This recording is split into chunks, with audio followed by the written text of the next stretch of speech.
I was a patrol officer, community-oriented policing, COP. I did. Hold on, you got to tell the story. Which one? We're telling stories. You got to tell the story. Well, there was a couple where I fell off the bike. I did that 2 times. The falling off the bike was a good one, but I'm talking about the McDonald's story. I think you really got to tell that one. Or There's 3 really. They're not good stories, but we were at McDonald's, and I was in shape, so we went to McDonald's, and I didn't care. And it was they had this I think it was a double quarter pounder. Yeah, it was a double. It wasn't a quarter pounder. It was a double quarter pounder. You had just gotten over to the unit. And I had just eaten this thing, and we get a call, and we have to jump in the car and go. And literally within 3 or 4 minutes of me eating this double quarter pounder, we get into a foot pursuit. Let's go back a little bit. Hold on. You got to go back. The guy you're partners with, because I've heard the story, because I wasn't there for this one. The guy you're partners with is like, yep, I got Rene in the car. The guy's a professional football player. He's fast. This is going to be great. We're not going to lose any foot pursuits. I'm going to put him out on him, and that's it.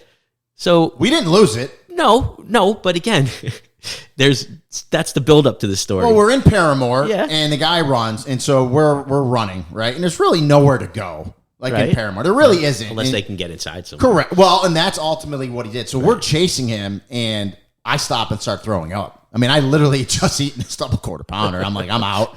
I'm throwing up. Yeah. He ends up running in, if you remember, he runs in someone's house. Someone was like, yeah. And we end up getting him out because it was a random house. Now, a lot of times they'll run in and the people will cover for him and say, no, there's no one in here. They're like, get this guy out of our house. So we got him out. But listen, there's no shame in my game. Whatever. I had a double quarter pounder. 3 minutes later, I'm trying to, sprint 200 yards. I threw up. It happened. Let's be real. At least you were in the fight.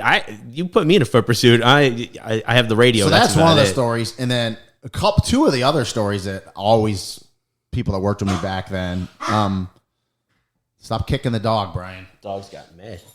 We rode mountain bikes in the neighborhood, and we had not toe clips. No. They were, they were cages. You put your shoes inside them. We were talking to some young men at an area that deals a lot of drugs, right? And we were just talking to them, and I'm balancing on my bike. And I go to put my foot down, and I can't get it out of the toe cage. Yeah. And in front of worst possible time 10 people, I just fall in front of all of them. And I'm like, you got to be kidding me. And so they start laughing, making fun of me. And I was pissed, remember? Yeah. I stood up and I go, did I disrespect any of you guys right now? Did I say anything to you? And they were all like, oh, shit. Because I didn't. I wasn't saying anything. I was just being cool. I was like the cool cop. And they were like, oh, this guy's really pissed. So they didn't say anything. And then literally, I don't know. It's like 10 minutes later? 15 minutes later, one of the guys we work with, Ira Morris, who's a former football player himself, big husky guy. He just retired. He's at the Coalition for the Homeless, which is, I don't know, from where we were, quarter mile away. It was right there. Quarter mile away. He calls a signal 44, which is like, officer needs emergency assistance right now. He's trying to arrest somebody. He was fighting with him. Yeah. He's trying to arrest someone. Someone starts fighting with him. So we take off on the bikes, right? So I'm booking, right? Boom. I'm like the first one there. Okay, this one hurt. I hit the. Oh, I saw this. People are going to be like, "This guy, you're an idiot." Yeah, well, get tunnel vision, right? You see a partner, you see one of your squad mates fighting with someone. You want to get there, and the first thing you think of, get there as fast as you can and help them. Well, the problem is, and people do this in police cars all the time too. It doesn't do you any good speeding like crazy, because if you get in a crash, you're out of the fight anyway. So just get there safely. Well, it goes for mountain bikes too. For some reason I hit the front brake. Right. Oh yeah. I went over the handlebars like. I remember I went 3 feet over the handlebars. Like Superman. Yeah. Like Superman, and I come down and. I'm bleeding, but I got in the fight. But I'm like, afterwards, I'm like, oh my God, I can't believe I did that in front of another 50 people that were watching this. They were like, oh my God. I think you slid on the ground for another. And I remember 3 I feet. was so pissed. Our sergeant, her name was Michelle Pearson. I was so pissed, and she's just like, and she knew that I fell over 15 minutes earlier too with my toe. She goes, just go home for the rest just of the go day. home. And I did. I went home and just go home. Went home and just think about what you did today. Did some yoga. But yeah, those were a couple. And listen, there was a lot of other stories, good and bad, but we won't bore you anymore with that. But people wonder, and they ask me all the time, how the hell did you become a broadcaster when you were a police officer? I haven't talked too much yet, but there's one story that I think I have, and it's not the greatest, but I think you can tell I'm trying to get past the story. It's probably it's probably one of the most unique things that anybody would encounter.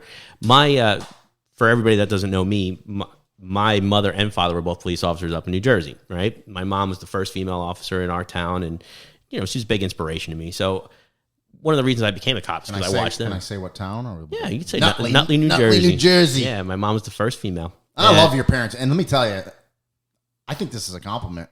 When you meet your parents, you would never think they were cops. No, you wouldn't. You wouldn't. Yeah, You'd be like, they're cops? Yeah. But anyway, I digress. But, my mom was the badass, too. My father was just more laid back, and my mom was the one that, they'd be like, oh, crap, she's here. Let's be serious now. But I was on this squad. They put us on one of these special details. It was around Christmas time, and it was like some kind of zero tolerance thing. And this guy, I mean, honest to God, for something so he was camping in the park, but they told us to take everybody to jail. So we took this guy, and he said he's from New Jersey. And I said, well, where in New Jersey? And he goes, I'm from Nutley. And I said, what? You're from Nutley? And he goes, yeah. So we started talking, and the guy that was with us looking at me like I got four heads because he didn't know where I was from, and the guy told me where he lived and everything. I knew exactly what was behind the junior high school and everything else. And at the time, he said something. He said he left there because they were after him, or the guy was not in his right mind. And I said, do you know any of the cops, like the female cop up there? He goes, yeah, I dealt with her. She's really nice, right? So as soon as we get him in the car, I call my mother up. I'm like, Mom, do you know this guy? And she's like, yeah. She goes, how do you know him? I said, he's in the back of my police car. She goes, no way. I said, yeah. She was about 3 weeks before. He was up in Nutley. Yeah. And she didn't arrest him, but she took him in like almost like a Baker Act down here, like protective custody. Yes. So she basically arrested him up in Nutley 3 weeks before I arrested him in Orlando, Florida. So, I told that guy, I was like, hey, man, you might want to play the lottery when you get out or something, because I don't know anybody who could say that. Yeah. That's got to be one of the most unique experiences anybody can have. Yeah, that is crazy for sure. That's my big story. That's it. That's all I got. So I'm out. There's a lot of other stories that, you know what? Again, this is a transition. We're going to get into true crime, and a lot of our experiences that we went through, they'll come out during the true crime, or like what we like to call it, crime and sports episodes, because unfortunately there's a ton of crime dealing with athletes, and not necessarily where the athlete commits the crime. There's a lot where they're the victim, so they'll come out. But in the time, not to bore people, the question's asked, how the hell did you become a broadcaster? Yeah. So in 2007, I was inducted into the UMass Athletics Hall of Fame. Right. So at the time, I was a tactical officer for OPD. Okay. I was on the TAC unit, where it's a proactive unit. You go out and you're working drugs, you're working robbery details, burglary details. It's what you think a tactical unit would do, and unmarked cars, and we didn't take calls for service. It was a real fun unit. And I knew I was transitioning to become a detective. Right. I had interviewed, and I was about to get moved over to become a detective. But I get, inducted into UMass Hall of Fame. So I go up there, my family goes up there. And at the induction's on a Friday night, and then Saturday there's a football game. And at halftime of the football game, I was the guest. Okay. So I go up for radio, for UMass Sports Network, for radio. So I go up, and first time I had ever put headphones on. Right. And I have a microphone similar to one I'm talking into right now. And I get interviewed by Bob Beeler. He was the voice of UMass at the time. He's now at Boise State, and I'm still friends with Bob, and I've done Boise State games. I've gone to dinner with him. Still talk to him a couple times a year. Right. So Bob interviews me, and it's an extended interview. It's like a 5 or 6 minute interview, but it's the first time, like I said, I'd ever put headphones on or actually talked into a microphone. And I got done with that interview and came out of the press box, and I go, man, I enjoyed that. That was cool. That was fun. So fast forward, I become a detective. Now it's 2008. Okay. So we're about 8 years on at that point. 8 years on, I'm a new detective. I'm a property detective. That's where 99% of detectives start, property crimes. Because if you screw up someone's case where their toaster got stolen, it's not the end of the world except for that person. So, but I say, man, I would like to get into broadcasting. I had never thought about it before. I said, I think, I had a good career. I played a little bit in the NFL, but I had a real good college career. I said, I think I can speak pretty articulate about the game of football. I said, let me try to get into this. Right. And so I scour. This is where people. You may not even know this. Probably not. I scour the internet. Okay. And I'm just looking for people at different broadcast companies and people I might know, and I'm calling people, and I'm doing all this, and I come across, and I'm not going to say his name because he still works at ESPN, and he's high up there. Okay. And obviously, if you work at ESPN or you know ESPN, at the end of this story, you're probably going to figure out who it is, but he's very high up at ESPN. He's not on the production side. So the production side would be, putting out the broadcasts and the CP, coordinated producers, getting their broadcasters. He's on the other house, but he's really high up. At the time, he was in a lower capacity because it was 2008. Well, I find out in a bio that he got his master's at the University of Massachusetts at the same time I was playing. Okay. So I said, well, maybe he remembers my name. Sure. It's not Jim Smith. Right. It's Rene and Golia. So I said, maybe. So I don't even know his email, but I figure, because I'm a detective, right, that it's his first name, last name at ESPN.com. There you go.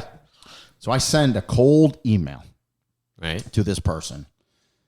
He emails me back. And he says, I'd love to try to help you. So long story short, he forwards the email to a CP. And I won't say this person's name either. This person's no longer at ESPN. Coordinating producer? Coordinating producer. Okay. He sends this email to a CP who's still in the business because I'm actually friends with him in social media.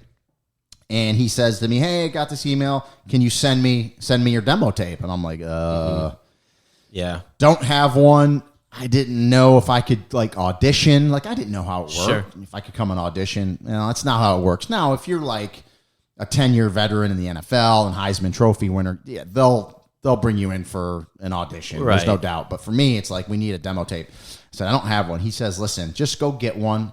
Doesn't matter if it's high school, Pop Warner. You just have to get your voice on some games. Okay. So we have something to hear. Okay. So I said, okay. So I'm a little bummed, but I was super excited that they had emailed me back. And that's why whenever someone asks me for help, I always try my best. And I'll tell them, I may not be able to help you, but I'll give you the best advice I can. And I always answer people's emails and texts. I never blow anybody off because at the end of the day, I wouldn't have gotten to where I am as a broadcaster if he didn't answer that first email. There's no doubt about it.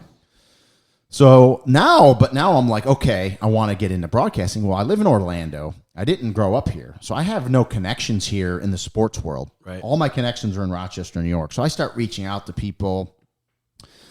How the heck can I get into broadcasting? So basically 2008 kind of goes by, right? And I'm still working on it, trying to get into it. So I say, you know what? Let me call UMass up. I had just gotten inducted into the Hall of Fame. Sure. So I call up there, and I had told them, I said, listen, here's the deal. I'm not looking to replace anyone. I'm not looking to get anyone fired, but I would love to join the broadcast team, the UMass Sports Network, as a football analyst.